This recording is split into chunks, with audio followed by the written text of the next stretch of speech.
3 days after Cori Bush got to Washington as the first black woman ever to represent Missouri in Congress, she was already facing off with insurrectionists, readying herself for a fight. Later that day, January 6th, hours after police cleared the domestic terrorists, Congresswoman Bush introduced her first piece of legislation. She asked that Congress investigate her Republican colleagues who helped incite the assault on the Capitol by rejecting the results. Cori Bush is a fighter. And in her new book, The Forerunner, A Story of Pain and Perseverance in America, she writes about how she has overcome a great number of challenges, from being unhoused, uninsured, underpaid, and sexually assaulted 3 times by 3 different men whom she thought she could trust, only to emerge stronger. In her book, she writes, "I would not be the leader I am if it were not for the challenges I faced to be where I am. And today, I work to make the path easier for others." And Congresswoman Cori Bush of Missouri joins me now, friend of the show, and appreciate you doing this. And congratulations on the book. I saw your unboxing. I saw it was you and Ayanna Pressley and Rashida Tlaib doing an unboxing of your book. So I know you're super proud of it. Yes. And writing a book is a whole challenge.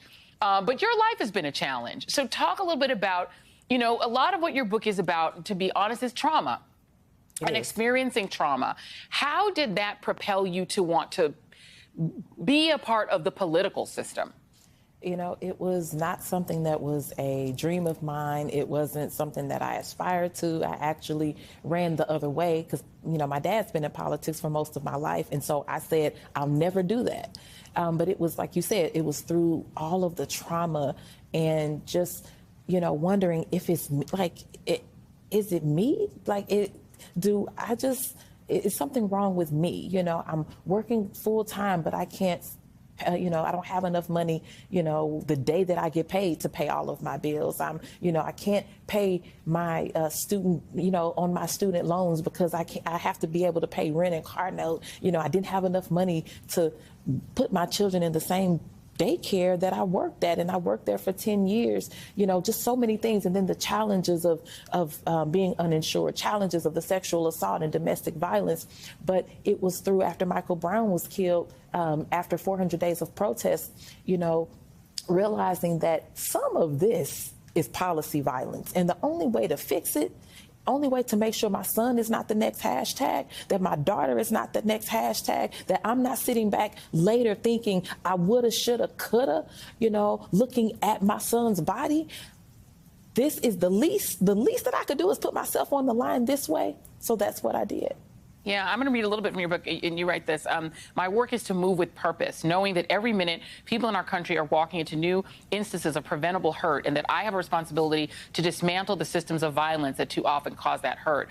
But the systems of violence that you had to face literally on day one of your sojourn in Congress, like literally you walked in to a system of violence. You've had to move your office because Marjorie Greene of Georgia was harassing you in the hallways of Congress. I wonder if the experience you've had, which is so different from the way most people's career in Congress starts, has changed the way you look at the system. Is there something wrong with our system that allows that violence to permeate the varied hallowed halls of Congress itself?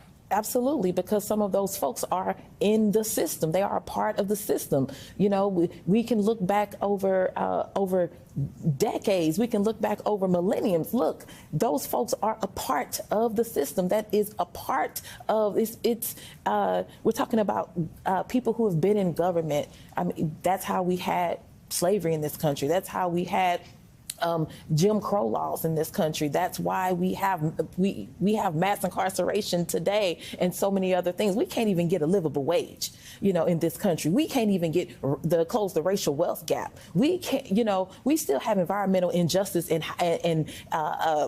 housing crisis that's off the charts in this country right now in 2022. So absolutely. But I think about being in the Capitol that day when that insurrection happened. I remember being in the chambers, in the gallery, listening to one of my colleagues say, on the House floor, those are my people outside. I'm standing up for my people that are outside. Well, your same people, this Republican said that, your people scaled walls just an hour or two later. Your people killed people. Your people put our lives in danger. Your people are the ones that are, some of them are in jail right now for this. And hopefully those, if there are any people in Congress that actually did participate in the overturning of that democratic election, if any of them participated, they have to be investigated. They need to be expelled from Congress. And if there are criminal charges, those should happen,